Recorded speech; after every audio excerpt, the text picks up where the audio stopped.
እዚህ ጋር እንግዲህ የምትመለከቷቸው የቴሌግራም ቻናሎች እዚህ የመጀመሪያው ላይ እንዳለው ይሄኛው የቴሌግራም ቻናል በአንድ ፖስት $144 ነው የሚያስከፍለው ወይም ደግሞ የሚያገኘው። ከሱ ዝቅ ብለን ደግሞ ስንመለከት በአንድ ፖስት $39 ነው የሚያገኘው። ድጋሚ ከስር ያለው ስንመለከት $9 ከ60 በአንድ ፖስት፣ ከስር እንደምትመለከቱት $324 እያለ እንግዲህ ይቀጥላል። እያንዳንዱን ብትመለከቱ ከፍተኛም አለ ዝቅተኛም አለ። ሚኒመም $1 ማክሲመም ደግሞ እንደምታዩት ነው 300 100 180 እነዚህ ኮመን የሆኑ በቴሌግራም የሚሰሩ ገንዘቦች ናቸው። እነዚህ ቻናሎች ኢትዮጵያ ውስጥ ቢሆኑ ምን ያህል ብር በፖስት እንደሚያስከፍሉ እዚሁ ካልኩሌት አድርገን እንመለከታለን። የመጀመሪያው እንደምትመለከቱት $144 144 ሲባዛ በ150 ራሱ ብናባዛው ሲባዛ በ150 ብናባዛው 21600 ብር በአንድ ፖስት ያስከፍላል ማለት ነው። በአንድ ፖስት ያስከፍላል። ቴሌግራም ሜምበሩ ያለው 68000 የቴሌግራም ሜምበር ነው ያለው። ዝቅ ብለን ስንመለከት $39 አለ። 39 እናባዛ 39 ሲባዛ በ150 እናድርገው 500 ኦኬ በ15 ነው ያባዛው። ስለዚህ 5850 ብር ማለት ነው። የቴሌግራም ሜምበሩ 43712 ነው። እንግዲህ አሁን እዚህ ጋር የምታያቸው ቁጥሮች ኢትዮጵያ ውስጥ ያሉ ሰራተኞች ተቀጥረው የሚሰሩ ሰራተኞች ወር ጠብቀው የሚያገኙት ገንዘብ ነው በብዛት ማለት ነው። የአንዳንዶቹ እንዳው ከክፍያቸው ራሱ ሊበልጥ ይችላል፣ ከወራዊ ክፍያቸው ሊበልጡ ይችላሉ። ነገር ግን ቴሌግራምን በመጠቀም ብቻ ኢትዮጵያ ውስጥ ሆናችሁ ገንዘብ መስራት ትችላላችሁ።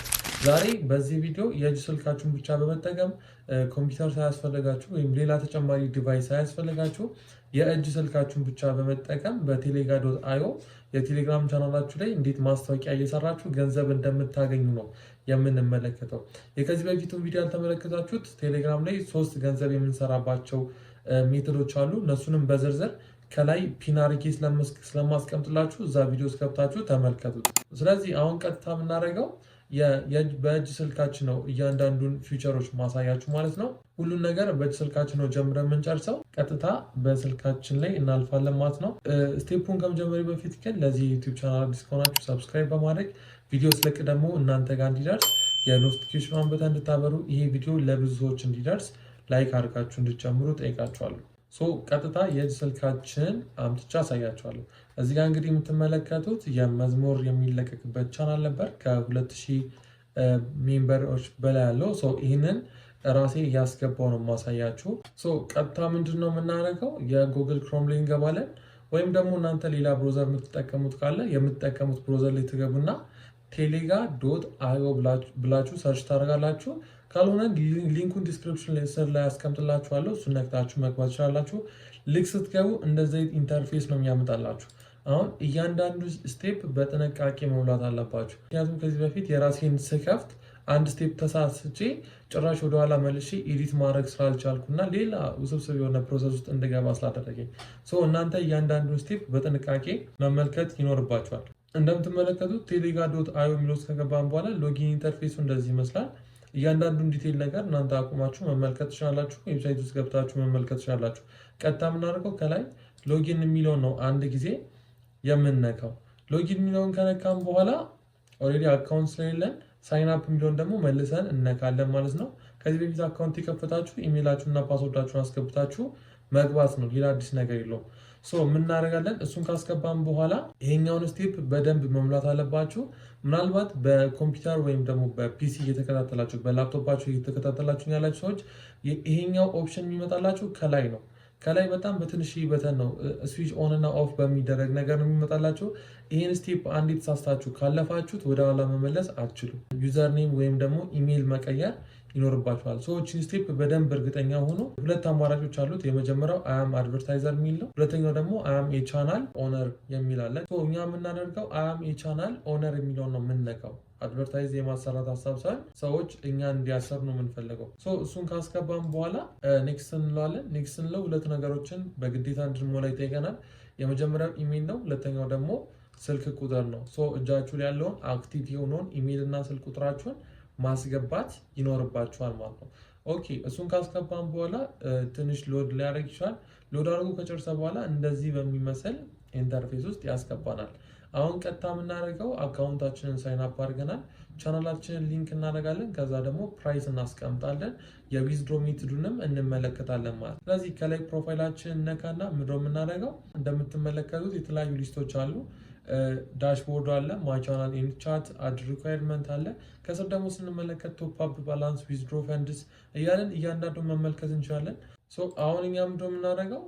መጀመሪያ ላይ ያለውን ዳሽቦርድ የሚለውን ስነካ እያንዳንዱን ዲቴል ነገር ያሳየናል። ዳሽቦርድ ላይ የሚቀመጡትን እያንዳንዱን ዲቴል ማስታወቂያ እየሰራን ከሆነ ምን ያህል ማስታወቂያ እየሰራን እንዳለ፣ ምን ያህል ገቢ እንዳደረግን እያንዳንዱን ነገር ያስቀምጥልናል። ሰዎች ደግሞ ሪኩዌስት ሲያስቀምጡልን ቻናላችን ላይ ማስታወቂያ ለመልቀቅ ሪኩዌስት ሲያስቀምጡልን የእነሱንም ሪኩዌስት ምን ያህል ሪኩዌስት እንዳለን እያንዳንዱን ነገር ያስቀምጥልናል። ከስርም እንደምትመለከቱት የተለያዩ አይከኖች አሉ። እነሱ ውስጥ ገብተን እያንዳንዱን ዲቴል የሆነውን ነገር መመልከት አለብን። ይሄ እንዳለ ሆኖ ቀጥታው ምንድነው የምናደርገው? ከላይ ሜኑ ቻናልስ ሪኩዌስትስ ኤንድ ፋይናንስስ ሚል አለ። ከዛ ድጋሚ ደግሞ ሜኑ ሚል አለ። ምንድነው የምናደርገው? እሱን ተውና ወደ ላይ ተመልሰን ቬሪፋይ ዩር ኢሜል የሚለውን አንድ ጊዜ ነክተን ቻናላችንን የኢሜል አድሬሳችንን ቬሪፋይ እናደርጋለን ማለት ነው። ስለዚህ ሪሴንድ ኢሜል እንለውና ወደ ኢሜላችን ሊንክ ይልክልናል። ከዛ ኢሜላችን ላይ ገብተን ያን ሊንክ ነክተን ቬሪፋይ እናደርጋለን። እሱን ቬሪፋይ ካደረግን በኋላ ቀጥታ የምናደርገው የፕሮፋይል ምልክቱ ነክተን ማይ ቻናልስ ኤንድ ቻትስ የሚለውን ነው አንድ ጊዜ የምነካው። እዚህ ጋር ነው እንግዲህ ቻናላችን የምናስገባው። ከዛም ደግሞ ምን ያህል እንደምናስከፍል እያንዳንዱ ነገር የምናስገባው።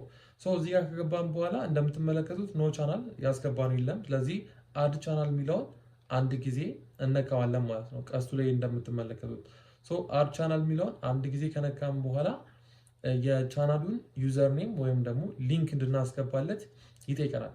ቻናል ሊንኩ እንድናስገባ ይጠይቀናል። ሄደን ከቻናላችን ላይ ኮፒ አድርገን መተን እናስገባለን ወይም ደግሞ ዩዘር ኔሙን እናስገባለታለን ማለት ነው። ኦኬ ዩዘር ኔሙን ካስገባን በኋላ አማግሪ የምትለዋን ቼክ ቦክሷን እናደርጋለን። ባይ ዲፎልት ራሱ ቻናሉን ያመጣዋል ማለት ነው። እርግጠኛ መሆን አለባችሁ የእናንተ ቻናል እንደሆነ ወይም የተሳሳተ አስገብታችሁ እንዳልሆነ ቼክ ማድረግ አለባችሁ።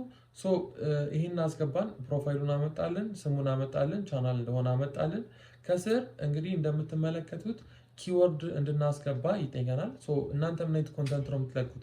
ለምሳሌ ይሄኛው የክርስቲያን ኮንተንት ስለሆነ ክርስቲያን ሙዚክ እና ክርስቲያን ብዬ ኪወርዶችን አስገባበታለሁ። ከዛ ካስገባው በኋላ ከስር ሰሌክት ቻናል ቶፒክስ አለ። ሰሌክት ቻናል ቶፒክስ የሚላለ እሱን ሰሌክት ቻናል ቶፒክስ እንለውና ቡክ ኦዲዮ ኤንድ ፖድካስት እንለዋለን። ጀስት ለእናንተ ለማሳየት ነው እንደዚህ ያልኩ ያሉት። እናንተ ከቻናላችሁ ጋር የሚሄደውን ነገር ማስገባት ይኖርባችኋል ማለት ነው። ለምሳሌ ክሪፕቶ ላይ የምትሰሩ ከሆነ ወይም ደግሞ የተለያዩ አርቶች ላይ፣ ሙዚቆች ላይ የተለያዩ ቻናሎች ሊኖራችሁ ስለሚችል ከእናንተ ቻናል ጋር ሊሄድ የሚችለውን ኪወርዶች እንደዚሁም ደግሞ ታይትሎች ማስቀመጥ ይኖርባቸዋል። ላንጉጅ እንግዲህ ባይ ዲፎልት እንግሊዝኛ ነው መሆን ያለበት። የምትሰሩት ቋንቋ እንግሊዝኛ ባይሆንም ኢትሶኪ ኢትዮጵያ ውስጥ ካላችሁ እንግሊዝኛ ብላችሁ ማስቀመጥ ይኖርባቸዋል። ደን የቻናላችሁን ዲስክሪፕሽን ያመጣላችኋል ራሱ። ከስር እንደምትመለከቱት ኦዲየንስ ጄንደር ሬት ሚል ያስቀምጣል። ቻናላችሁ ውስጥ ምን ያህሉ ነው ወንድ፣ ከዛ ምን ያህሉ ነው ሴት። እንግዲህ ይህንን አድቨርታይዝመንት ለሚያሰሩ ሰዎች ጠቃሚ መረጃ ስለሆነ ኤግዛክትሊ ይህንን ነገር ማስገባት አለባችሁ። ይህን መረጃ ደግሞ የምታገኙት ቴሌግራም ቻናላችሁ ሴቲንግ ውስጥ ገብታችሁ ማግኘት ትችላላችሁ። ካልሆነም ዝም ብላችሁ 50 ብላችሁ ኦር እናንተ ይበዛል ብላችሁ የምታስቡትን ማስቀመጥ ትችላላችሁ። ይህን ያህል ኢሴንሻል አይደለም ማለት ነው። እሱ እንደዚህ አጀስት ካደረግን በኋላ ከስር የቀስት ምልክቷን አንድ ጊዜ እነካታለን። ልክ ይህን ስነካ ወደ ቀጣዩ ስቴፕ ያሳልፈናል። እዚህ ጋር እንግዲህ የምናስከፍለውን ክፍያ በፖስት የምናስከፍለውን ክፍያ ነው የሚያመጣልን። እንደምትመለከቱት ወደ 4-5 የሚጠጉ አይነት አማራጮች አሉ እና ሚኒመም የምናስቀምጠው ፕራይስ $1 ነው። ሚኒመም የምናስቀምጠው ከዚህ $1 ላይ የተወሰነ ፊ ለራሱ ይወስዳል። ከዛ ሌላውን ደግሞ ይሰጣችኋል። $1 ካስገባችሁ አይ ቲንክ ወደ 10 ሳንቲም አካባቢ ለራሱ ይወስዳል ማለት ነው። ምንድን ነው የምታደርጉት? የመጀመሪያው እንደምትመለከቱት 1/24 የሚለው በ24 ሰዓት ውስጥ ወይም ደግሞ አንድም ፖስት ለ24 ሰዓት ፖስት አድርጋችሁ በቻናላችሁ ላይ ለ24 ሰዓት ፖስት ተደርጋችሁ ምን ያህል ገንዘብ ነው የምታስከፍሉት ነው። እዚህ ጋር ሚኒመም $1 ነው ማስገባት የምችሉት። እኔ ምን አልኩት 1.5 ብዬ አስገባው። የተወሰነ ስለሚቆርጥ እኔ ጋር 1.2 ወር 1.3 እንዲደርሰኝ ማለት ነው። 1.5 ብዬ አስገብቼ ኢንተር ስል ሌሎችን ባይ ዲፎልት ያስገባላቸዋል። እንደምትመለከቱት ለ2 ቀን ለ3 ቀን እያለ ያሉት ላይ እንዳለ ያስገባላቸዋል። እናንተ ግን አጅስት ማድረግ ትችላላችሁ። ለምሳሌ ለ48 ሰዓት ፖስት ለማድረግ እያንዳንዱን ዲቴይል እንግዲህ ከስር መመልከት ትችላላችሁ። በ24 ሰዓት ውስጥ ለ2 ሰዓት ቶፕ ላይ ተቀምጦ ምን ያህል ታስከፍላላችሁ በ72 ሰዓት እያለ እንደዚሁም ለ5 ቀን ለ7 ቀን ደግሞ ለሁሌም እያለ ያስቀምጥላችኋል። እሱን አጀስት እናደርጋለን። የመጨረሻዋ እንደምትመለከቱት እንግዲህ ፎርዋርድ ለማድረግ ያው ኮፒ ፔስት ሳይሆን ፎርዋርድ ለማድረግ ምን ያህል ታስከፍላላችሁ በቀን ምን ያህል ታስከፍላላችሁ የሚለውን ነው ከስር የምታስገቡለት። እያንዳንዱን እናንተ ከቻናላችሁ ጋር ይመጥናል ብላችሁ ከምታስቡት ፕራይስ ጋር ማስገባት ይኖርባችኋል ማለት ነው። ደን መጨረሻ ላይ ዲስካውንት የምትላለች። እቺ ዲስካውንት ምንድነች? አንድ ከስተመር ከእናንተ መጥቶ ማስታወቂያ ካሰራችሁ በኋላ ተመልሶ የሚመጣ ከሆነ ዲስካውንት እንድታደርጉት ነው። እዛ ጋር ደግሞ ፐርሰንቴጅ ማስቀመጥ ትችላላችሁ። 10%፣ 15%፣ 20% ያላችሁ የእናንተን ፐርሰንቴጅ ማስቀመጥ ትችላላችሁ። አዘርዋይስ ዲስካውንት ራሱ አለማስቀመጥም ትችላላችሁ። ሞር ግን ዲስካውንት ስታስቀምጡ ሰዎች እናንተ ጋር ተመልሰው የመምጣት እድላቸው ሰፊ ስለሆነ ዲስካውንት ብታስቀምጡ ሞር ተመራጭ ነው። 0% ማድረግ ትችላላችሁ። አዘርዋይስ እኔ 10% አድርጌዋለሁ። እናንተም እንደምርጫችሁ የዲስካውንቱን ታስቀምጣላችሁ ማለት ነው።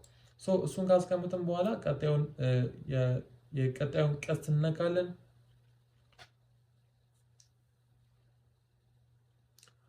ቀስቱን ከነካም በኋላ እንደምትመለከቱት እዚህ ጋር ደግሞ እንድናስገባ የሚፈልገው የጂኦ ቻናል አለ ወይም ደግሞ ጂኦግራፊው የት ሀገር ነው የሚለውን መሙላት ትችላላችሁ። በቅርብ ነው የመጣው ይሄ ፊቸር ማለፍም ትችላላችሁ፣ ግዴታ አይደለም። ከስር ደግሞ ሶርስ ኦፍ ሰብስክራይበሮቹ ከየት ነው የመጡት? ከዩቲዩብ ነው፣ ከቲክቶክ ነው፣ ከፌስቡክ ከየትኛው ፕላትፎርም ነው የመጡት የሚለውን እዛ ጋር እንደ ኢንፎርሜሽን ታስገባላችሁ። ዩቲዩብ፣ ቲክቶክ፣ ፌስቡክ፣ ኢንስታግራም እናንተ የፈለጋችሁትን ኦዲየንሳችሁ ከየት እንደመጣ ወይም ደግሞ ሰርች አድርጓችሁም ከሆነ በሰርች እንደመጣ ትነግሯችሁና መጨረሻ ላይ ኔክስት ብላችሁ ደን ታደርጋላችሁ። አንደር ሞዴሬተር ቪው ይደረጋል ይሏችሁ እና ከተወሰኑ ሰዓታት በኋላ ሪቪው ያደርጉላችኋል። አሁን እንደምናደርገው የኔ ትክክለኛው አካውንት ጋር እንገባና እንዴት ዊዝድሮ እንደምናደርግ ደን ደግሞ ያስገባነው ኢንፎርሜሽን እንዴት እንደሚመጣልን እንመለከታለን። እንደዚሁም ደግሞ ሰዎች ማስታወቂያ ለማሰራተኛ ጋር ሲመጡ እንዴት ሆኖ እንደሚመጣም እንመለከታለን። ወደ እኔ የምጠቀምበት ተመልሻለሁ። እሱ እስከገባም በኋላ ምንድነው የምናደርገው? ቀጥታ ፕሮፋይል ሚሊዮን ከነካም በኋላ ማይ ቻናል ኤንድ ቻትስ የሚለው ውስጥ ነው የምንገባው። ደን እንደምትመለከቱት ይመጣላችኋል። አሁን ለምሳሌ ይሄ የኔ ቻናል ነው። በክሪፕቶ ስር ነው ያስቀመጥኩት፣ ክሪፕቶ ከረንሲ በሚለው ነው ያስቀመጥኩት። አሁን ላይ ምንም አይነት ኦርደር የለም። ኦርደር ሲኖር እንደምትመለከቱት አሁን ኦርደር ስለሌለ ነው እንጂ ኦርደር ሲኖር ማይ ኦርደር ላይ ይመጣላችሁ ነበር፣ ምልክት ያመጣላችኋል። እንደዚሁም ኢሜል ላይ ኖቲፊኬሽን ይልክላችኋል። በተመሳሳይ መልኩ ደግሞ የቴሌግራም ቦታቸው ላይ ኖቲፊኬሽን ይልኩላችኋል። እናንተ እዛ አክቲቭ መሆን አለባችሁ፣ ኖቲፊኬሽናችሁን ኦን ማድረግ አለባችሁ። ሞር ሚሊዮን ስነካ ያስገባነውን ፕራይስም ጭምር ያሳየናል ማለት ነው። እሱንም ኢዲት ማድረግ እንችላለን፣ እንደፈለግነው አጀስት ማድረግ እንችላለን። ይህ ሁሉን ካነሳም በኋላ ደግሞ ዊዝድሮዋል ሜትዱ እንዴት ነው የሚሆነው? ዊዝድሮዋል ሜትዱ በጣም በቀላሉ 3 አማራጮች አሉን። የመጀመሪያው ወደ ካርድ ማስገባት ነው። የተለያዩ የማስተር ካርዶች ካሉን ስፔሻሊ ፓይነር ካላችሁ ወደ ፓይነር ማስገባት ትችላላችሁ። እሱ ካልሆነ ደግሞ በክሪፕቶ መቀበል ትችላላችሁ። ሁላችሁም የክሪፕቶ ዋሌቶች ይኖራችኋል ብዬ አስባለሁ። የባይናንስ፣ ባይቢት፣ ኦኬክስ እንደዚሁም የመሳሰሉት የክሪፕቶ ዋሌቶች ካላችሁ በእነሱ መቀበል ትችላላችሁ። ሶስተኛው አማራጭ ደግሞ በፔየር አካውንት መቀበል ትችላላችሁ። ፔየርም እንግዲህ የክሪፕቶ ዋሌት ነው፣ በእሱ መቀበል ትችላላችሁ። የፔየር አካውንት እንዴት መክፈት እንደምትችሉ ከዚህ በፊት የሰሩላችሁ ቪዲዮ ስላለ እሱን ገብታችሁ መመልከት ትችላላችሁ። ልክ ዊዝድሮ ስታደርጉ ደግሞ ወዲያው ዊዝድሮ አይሆንላችሁም። ይሄ ፕሮሰሱ የሚሆነው መንዳይ፣ ዌንስዴይ እና ፍራይዴይ ነው። ሰኞ፣ ሮብ፣ አርብ ነው የሚሆነው። ከዛ ቀን ውጭ ዊዝድሮ ካደረጋችሁ ፕሮሰስ የሚሆንላችሁ በእነዚህ ቀን ስለሆነ ሊቆይ ይችላል። ከግንዛቤ ውስጥ አስገቡ። እንደዚሁም ደግሞ ልክ ዊዝድሮ ስታደርጉ ዊዝድሮዋል ፊ ይኖረዋል። ለእናንተ ቤስት የምትሉትን ዊዝድሮዋል ፊ ተመልክታችሁ ማውጣት ትችላላችሁ። እዚህ ጋር ቅድም እንደነገርኳችሁ 3 ኦፕሽኖች አሉ። አራተኛው ኢንዲያ ውስጥ ለሚኖሩ ሰዎች ነው። እኛ ኢንዲያ ውስጥ አይደለም የምንኖረው፣ ኢትዮጵያ ውስጥ ነን። ኢንዲያ ውስጥ ያላችሁ ወይም ደግሞ የኢንዲያ አካውንት ያላችሁ ወደ ባንካችሁ ቀጥታ ትራንስፈር ማድረግ ትችላላችሁ። ካልሆነም በማስተር ካርድ፣ በክሪፕቶ እና በፔር ዋሌት ዊዝድሮ ማድረግ እንችላለን ማለት ነው። ቀላል ነው እነዚህ ስቴፖች ዊዝድሮ ለማድረግ። ይህን ይመስላል። ቴሌግራም ላይ እንግዲህ ኮሚኒቲያችንን ቢውልድ በማድረግ በቴሌግራም የዶላር ተከፋዮች መሆን እንችላለን። ይህ ቪዲዮ ለብዙዎቻችሁ እንደጠቀመ አልጠራጠረም። በዚህ ቪዲዮ ያላችሁን ማንኛውም አይነት ሀሳብ፣ አስተያየት፣ ጥያቄ ኮሜንት ላይ አስቀምጡልኝ። እንደዚሁም ደግሞ ለዚህ ቻናል አዲስ ከሆናችሁ ሰብስክራይብ በማድረግ ፋሚሊ እንድትሆኑ ጠይቃችኋለሁ። በቀጣይ ቪዲዮ እስከምንገናኝ ቸር ቆዩልኝ።